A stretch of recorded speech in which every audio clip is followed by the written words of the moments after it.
জীবনের প্রথমেই এমন একটা রেসিপি যে ঘরের প্রত্যেকটা সদস্যের ভালো লেগেছে। যদিও সবসময় সব রান্না মজার হয়, কিন্তু কারো না কারো একটা সমস্যা থাকে, সে ওইটা খায় না, ওইটা খায় না। কিন্তু আজকের আমরা চারজন সদস্য এই তরকারিটা পছন্দ করেছি। তবে শুধু আজকের না, এটা যখনই করা হয় সবারই পছন্দ হয়। আসসালামু আলাইকুম, কেমন আছেন সবাই? আশা করি ভালো আছেন। আমি আল্লাহর রহমত আপনাদের অনেক ভালো আছি। চলে আসলাম আখির জার্নি থেকে আমি একটি রান্নার ভিডিও নিয়ে। তাই যে শুরু করে দিলাম রান্না। প্রথমে আমি কোয়েল পাখির ডিমগুলো সেদ্ধ করে নিলাম। এরপরে এই যে এখানে মশলা রেডি করে নিলাম। এখানে মশলা আছে মরিচ গুঁড়া আর হলুদ গুঁড়া, তারপরে হয়েছে নুন আর একটু জিরা গুঁড়া।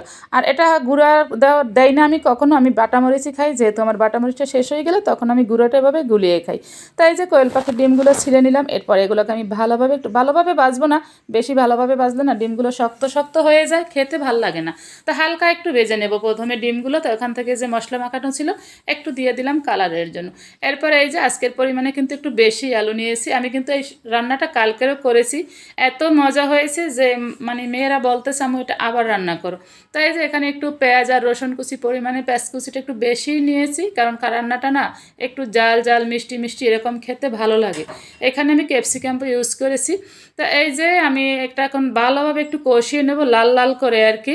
তা জানি না তরকারিটা খেতে এত কেন ভালো লাগে। কোয়েল পাখির ডিম তো সেদ্ধ করে পোস্ট করে অনেকবার খেয়েছি, কিন্তু রান্না করে কালকের আর আজকের খেলাম, এত যে এটা মজা বিশ্বাস করবেন না। মুরগির ডিম বা হাঁসের ডিম যাই বলেন, সব ডিমের থেকে এটা খুবই মজার হয়। আর আপনারা খেয়ে দেখবেন, যদি আমার কথা বিশ্বাস না হয় তখন ঠিকই আপনারা বুঝতে পারবেন যে এটা কত মজার হয়। তা আমি এই যে দেখেন খুব ভালোভাবে কষিয়ে নিয়েছি, পেঁয়াজগুলো একদম ভাজা ভাজা হয়ে গেছে। তখন দিয়ে দিলাম এই যে আমি গুঁড়ো মশলাটা গুলিয়ে রেখেছিলাম, সেই গুঁড়ো মশলাটা দেওয়ার পরে আমি ভালোভাবে কষিয়ে নেব। তবে আপনারা কিন্তু একটু আলতো হাতে কাজটা করবেন, যেহেতু আমি ডিমগুলো সহ একসাথে দিয়েছি। আর আপনারা যদি এভাবে আলতো হাতে করতে না চান, সেক্ষেত্রে ডিমগুলোকে তুলে রাখবেন, মানে আলাদা করে তুলে রাখবেন, তাইলে আর কোনো সমস্যা হবে না। তো আমি আর ঝামেলা বাড়াতে চাই না। আমি তো আগেও বলে থাকছি যে আমি যেহেতু কারেন্টের চুলায় বা সিলিন্ডার গ্যাসে রান্না করি, সেই জন্য আমি চাই যেটা শর্টকাটে খুব তাড়াতাড়ি হয়, টাইমটা কম লাগে। এরপরে দেখেন মশলাটা দেওয়ার পর কিন্তু আমি খুব আস্তে আস্তে কষাচ্ছি, যাতে করে ডিমটা ভেঙে না যায়।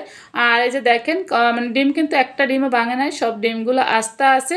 এরপর আমি পানি দিয়ে দেওয়াটা দেখাতে পারি না, ক্যাপসিকাম দেওয়া দেখাতে পারি না, কারণ আমার ক্যামেরায় হঠাৎ করে না মানে ভিডিওটা করতে পারি না। এরপর এই যে রান্নার ফাইনাল লুক দেখেন, খেতে কিন্তু দারুণ হয়েছে। আপনারা এই সেম রেসিপিতে এটা ট্রাই করবেন, খেয়ে জানাবেন কেমন হয়। আমার কিন্তু খেতে খুবই ভালো লেগেছে। আর রান্নার সাথে সাথে মেয়ে কলেজ থেকে মানে মিম আসছে, মিম বলতেছে আম্মু রান্না করছো, তাড়াতাড়ি খেতে দাও। তা আমি আমার মেয়েকে খেতে দিয়ে তারপর আমি নামাজ পড়তে গিয়েছি, কারণ এত মানে সুন্দর একটা স্মেল আসে ক্যাপসিকাম দেওয়ার কারণে। এই যে আমার মেয়েকে দিয়ে আমি খেতে গেছি। আল্লাহ হাফেজ।